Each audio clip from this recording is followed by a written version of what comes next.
जिस तरीके से अक्सर हम देखते हैं जब भी कोई इंसान ट्रेडिंग करता है ना, तो उस टाइम पे जिसको नॉलेज है, देखो उसकी बात तो अलग है, लेकिन अगर कोई न्यू इन्वेस्टर है वो ट्रेडिंग कर रहा है, तो उस कॉन्सेप्ट में ये जो साइकोलॉजी की आप बात कर रहे हैं, ये कितना ज़्यादा इम्पॉर्टेंट पहलू हो जाता है उसके लिए? देखिए जी, इन्वेस्टमेंट के फील्ड में या जो ट्रेडिंग के फील्ड में हर रोज़ नई नॉलेज आती है, हर रोज़ कुछ ना कुछ नया आता है। तो परफेक्ट बंदा तो कोई आज तक भी नहीं है। वॉरेन बफेट जी से भी गलतियाँ कितनी हुई हैं, बिल्कुल। पीटर लिंच से भी कितनी गलतियाँ हुई हैं। अगर आप आज से 3-4 साल पहले की एग्जांपल देखें, हमारे इंडिया के Warren Buffett late Shri Rakesh Jhunjhunwala ji ने दिवाली के पास एक आए थे, वो एक शो में उन्होंने कहा कि मैंने एक कंपनी के शेयर बेच के घर लिया, मेरी मजबूरी थी, मेरा घर 30 करोड़ का था और आज वो घर 135 करोड़ का हो गया, पर वो शेयर जो 30 करोड़ के बेचे थे आज 650 करोड़ के हो गए। तो इन्वेस्टमेंट में तो हर रोज कुछ ना कुछ नया होता ही है।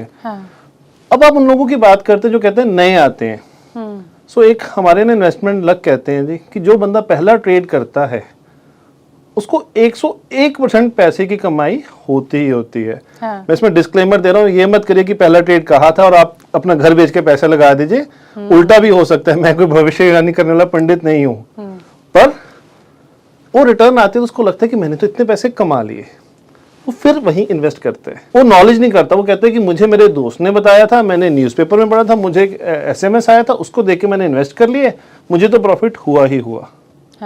पर जब लॉस होता है तो इन्वेस्टमेंट कहीं भी नहीं दिखती। और मैंने लोगों के घर भी बिकते देखे हैं और लोगों को अपनी लाइफ ख़त्म करते हुए भी देखा है।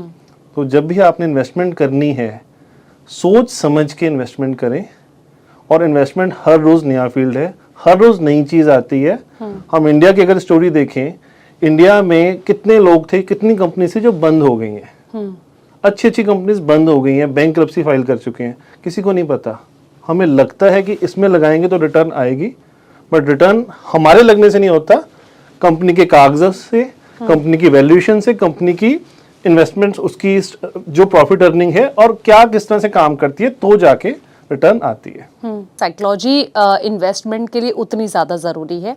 जैसे कि अभी आपने ये भी बताया कि जो न्यू इन्वेस्टर है उसको थोड़ा सोच समझ के ही लगाना चाहिए। पहली बारी में तो चलो अगर मान लेते हैं कि उसे प्रॉफिट हो भी गया, उसके बाद कहीं ना कहीं फिर अगर दोबारा इत्तेफाक से प्रॉफिट हो गया, फिर वो ओवर कॉन्फिडेंट में आ जाएगा कि हाँ भाई अब तो मुझे प्रॉफिट हो गया, तो मुझे प्रॉफिट ही प्रॉफिट आगे होता रहेगा।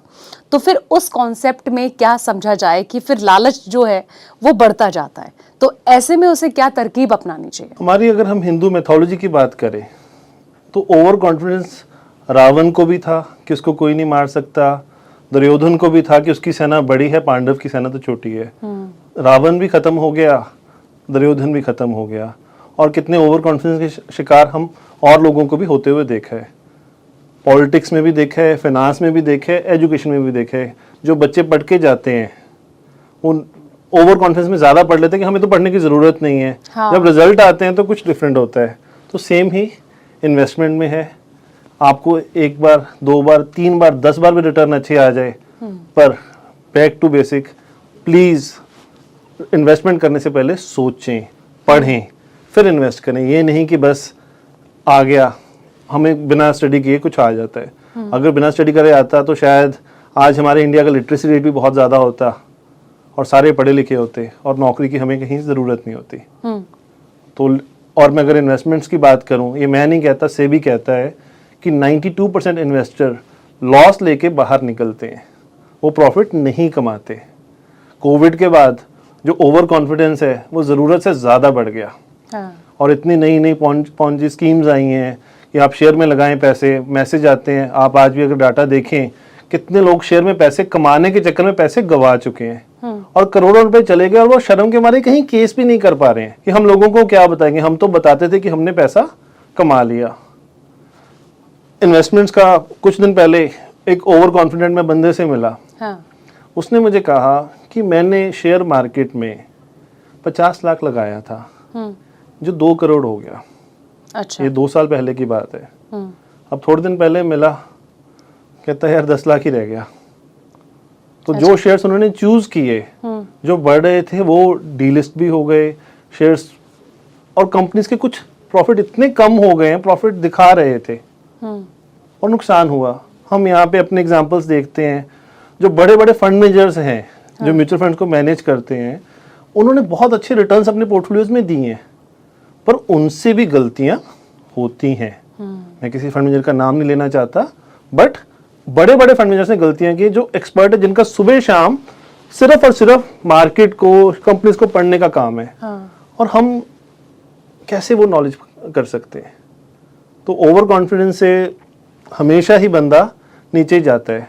वो कहते हैं ना जी, मेरे गुरु ने बताया था, shortcut leads to short circuits. तो शॉर्टकट मार्केट में, इन्वेस्टमेंट में कोई भी नहीं है। तरुण जी, जिस तरीके से आपने अभी चीज़ों को लेके बताया कि कहीं ना कहीं निवेशक क्या गलती कर जाते हैं, तो मैं अब आपसे ये जानना चाहूँगी कि जो साइकोलॉजी का कॉन्सेप्ट पर हम बात कर रहे हैं, ऐसे में क्या फंडे उनको अपनाने चाहिए जिससे कि उनको जब वो गलती करें या कुछ ऐसी चीज़ करें जिनसे उन्हें लॉस हो सकता है, उससे कैसे बचा जाए? सबसे पहले आप किसी के कहने पे, हर्ड मेंटालिटी से कभी भी इन्वेस्टमेंट ना करें कि मेरा वो दोस्त इन्वेस्ट कर रहा है, मेरा रिश्तेदार इन्वेस्ट कर रहा है, उसने इतने पैसे लगाए, इतने बन गए, वो तो बस ये समझदारी बहुत है, मैं उसकी बात मानूंगा, मैं उसमें करूंगा।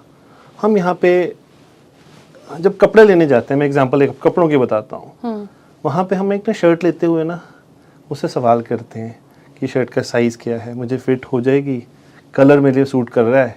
हम एक शर्ट चूज़ करने के लिए कम से कम 15-20 शर्ट्स देखते हैं, फिर जाके हम एक शर्ट चूज़ करते हैं।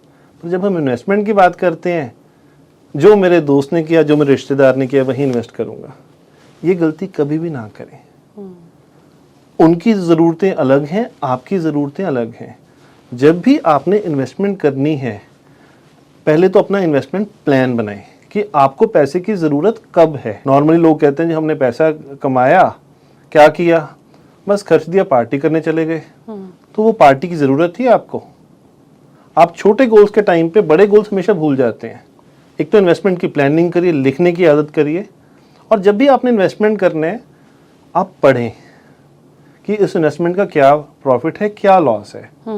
पूरा थॉरो स्टडी करें, ऐसे नहीं कि बस एकदम इन्वेस्टमेंट में कूद जाएं। उसके बाद फिर भी आपको अगर प्रॉब्लम लगती है, किसी ना किसी एक्सपर्ट एडवाइजर को बुलाएं, उनकी एडवाइस लें। वो कुछ ना कुछ आपसे ज़्यादा नॉलेज रखते हैं और आपको वो रिटर्न्स और आपके गोल्स के बारे में बता के आपको सही गाइड कर सकते हैं।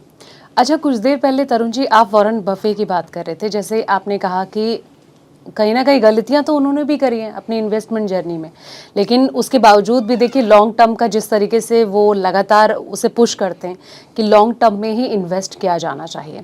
तो आपको लगता है कि अगर इन्वेस्टमेंट साइकोलॉजी की जैसे हम बात कर रहे हैं, यहाँ पर अगर कोई चीज़ हमें बहुत सही दिशा में लेके जा सकती है तो वो लॉन्ग टर्म ही है, और अगर पैसे के प्रोस्पेक्टर के हिसाब से मैं बात करूं तो फिर उसके लिए क्या कॉन्सेप्ट अपनाया जा सकता है? वॉरेन बफे ने पिछले 54 ईयर्स, 54 साल या 55 साल से जब से हैं, उनको एवरेज रिटर्न 20% आ रही है, 20% एनुअलाइज रिटर्न आ रही है।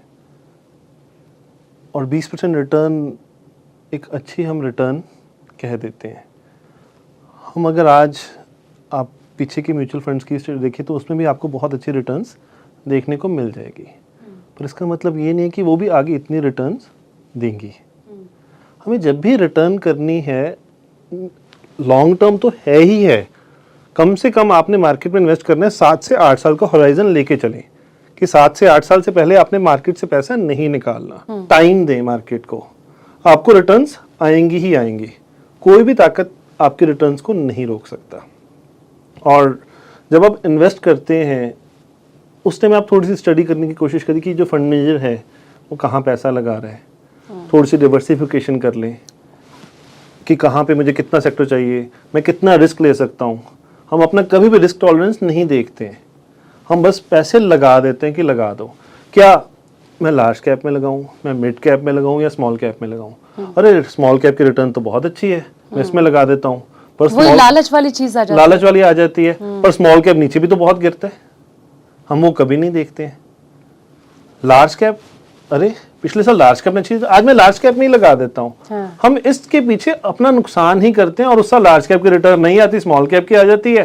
फिर हम लार्ज कैप से स्मॉल कैप में शिफ्ट कर लेते हैं, फिर लार्ज कैप दे देते हैं, फिर हम स्मॉल कैप से लार्ज कैप में करते हैं। हम इसी शिफ्टिंग के चक्कर में अपना भी नुकसान कराते हैं और अपनी जो पैसे का नुकसान हुआ वो तो हुआ ही हुआ, हम अपने गोल्स भी पूरे नहीं कर पाते।